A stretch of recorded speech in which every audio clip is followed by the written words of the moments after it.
Yo tout le monde, c'est Loliseuse. Je vous retrouve aujourd'hui pour une vidéo chronique. Alors il n'y en aura pas souvent, euh, surtout enfin,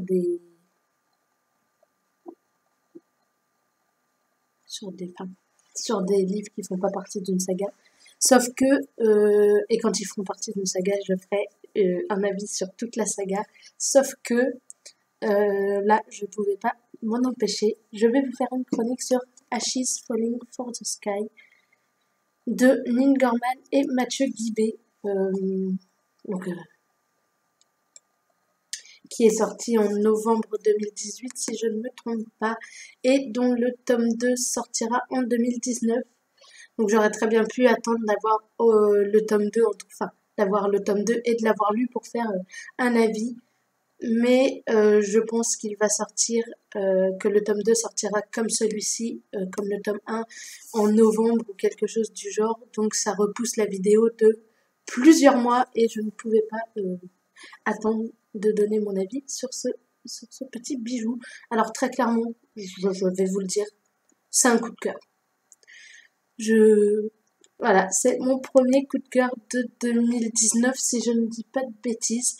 Donc, on y rencontre, enfin, on y suit les aventures de Ash et Sky. Les points de vue s'alternent. Euh, on les suit dans leur jeu de séduction. C'est Chacun a vécu des choses difficiles dans le passé, etc.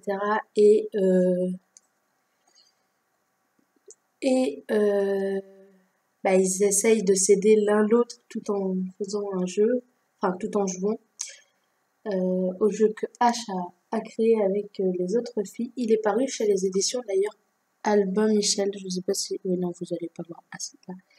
Donc Albin Michel. J'ai oublié de le préciser, mais du coup je vous le dis maintenant. Je me suis attachée au personnage.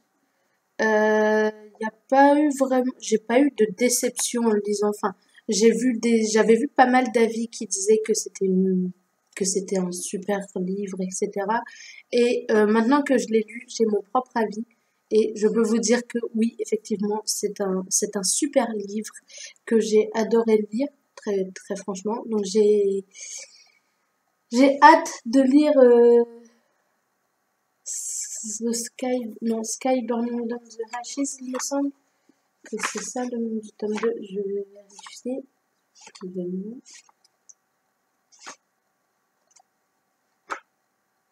Ouais, Sky Burning Down to Ashes, donc qui paraîtra cette année. Je pense en l'écran à la place de ma tête ou à côté.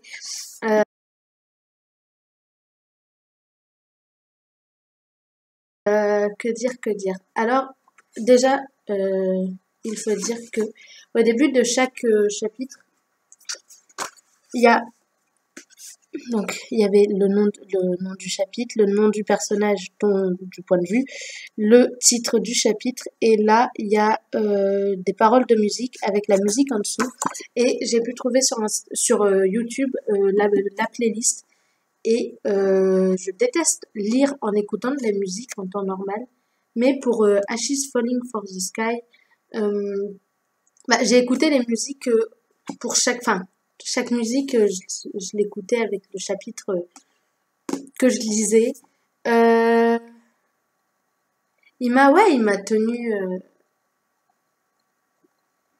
il m'a tenu, il m'a tenu longtemps. Enfin, j'avais pas vraiment envie de enfin, quand je devais arrêter de le lire, j'avais pas envie d'arrêter.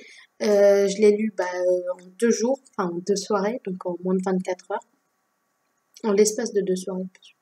Cet après-midi, c'était pas une soirée, mais en l'espace de 24 heures, je l'ai lu et franchement, c'est un petit bijou que je recommande à tout le monde. Du coup, avant la sortie du tome 2 de préférence. Sinon, après, vous allez devoir acheter tous les tomes en même temps. Ça va être sympa. Les 2 tomes en même temps, ça va être sympa. Donc maintenant, j'ai plus qu'une hâte, c'est que le tome 2 sorte, que je puisse le lire. J'espère que il y aura aussi des musiques parce que du coup, Euh, Ça m'a permis de découvrir ou redécouvrir certaines musiques que je connaissais déjà. Euh, il y a des musiques qui me...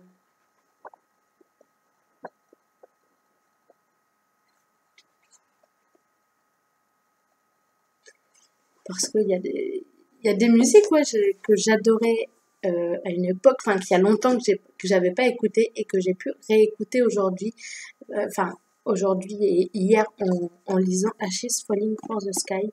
Et franchement, c'est c'était, ouais, le livre était une petite merveille. J'ai vraiment adoré le lire. Euh, que dire de plus? À part que c'est Neil Gaiman, quoi. C'est comme dans le livre qu'elle publie sur Wattpad. Euh, la nuit où les étoiles se sont éteintes. Si je ne me trompe pas, ça doit être ça, parce qu'il y a pas mal de temps que j'ai pas lu de chapitre, puisque bah, je suis à jour dans les chapitres. Et d'ailleurs, je vais sans doute me faire une petite relecture pour être sûre d'être bien à jour, etc. De n'avoir oublié aucun, aucun,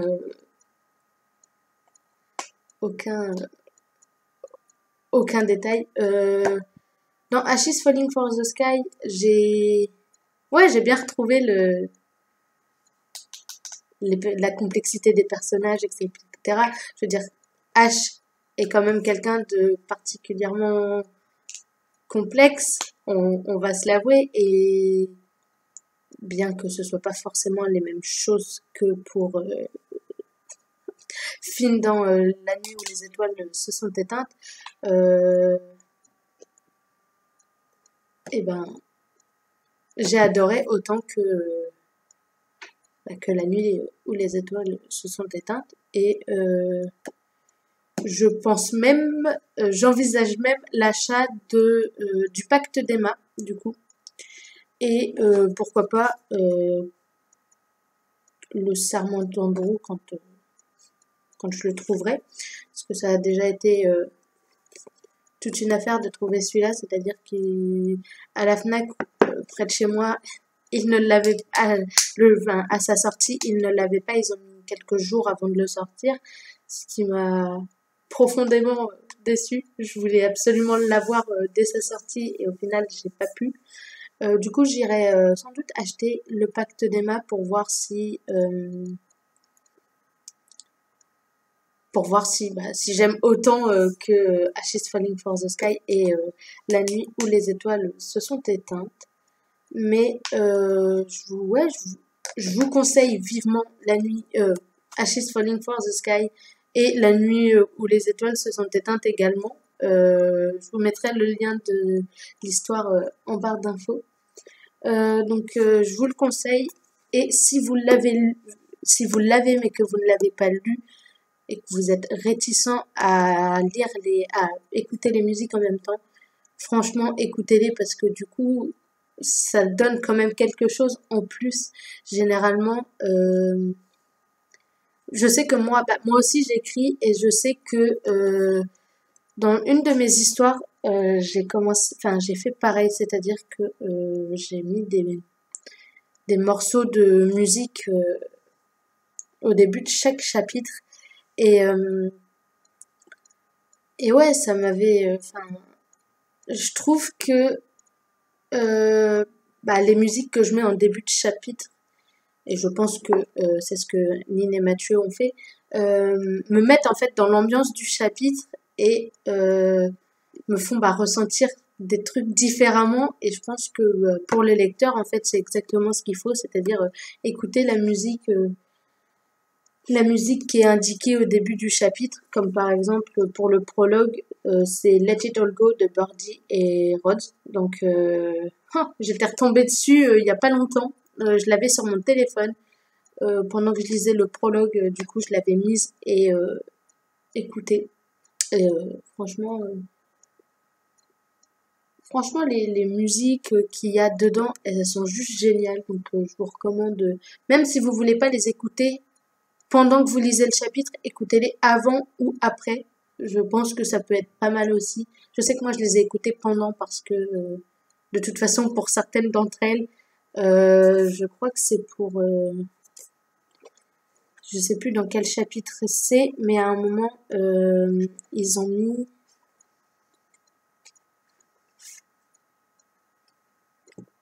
Ils ont mis Flares de The Script et je l'avais aussi sur mon téléphone, mais rien qu'en lisant les 3 phrases qu'ils ont mis donc de la chanson avant le chapitre, je savais que enfin, je la chantais dans ma tête, donc dans tous les cas, il fallait mieux que je l'écoute plutôt que de me la tourner en boucle moi-même dans ma tête. Il y a un point en quelque sorte qui m'a troublé, non, qui m'a perturbé, non, mais il y a concernant Zach, j'ai compris assez rapidement ce qui s'était passé avec Zach, ce qui s'était passé, non, mais j'ai compris assez rapidement qui était Zach, ce qui s'était, où il était, etc. Et je sais que j'ai parlé avec une amie qui l'a lu aussi, et elle avait mis un peu plus longtemps que moi, c'est-à-dire que c'est vraiment, il y a vraiment un moment où ça s'est déclenché chez elle, mais ouais, il y a pas d'hésitation à avoir. Zach, j'ai pas hésité longtemps avant de savoir où il était et ce qui s'était passé, etc.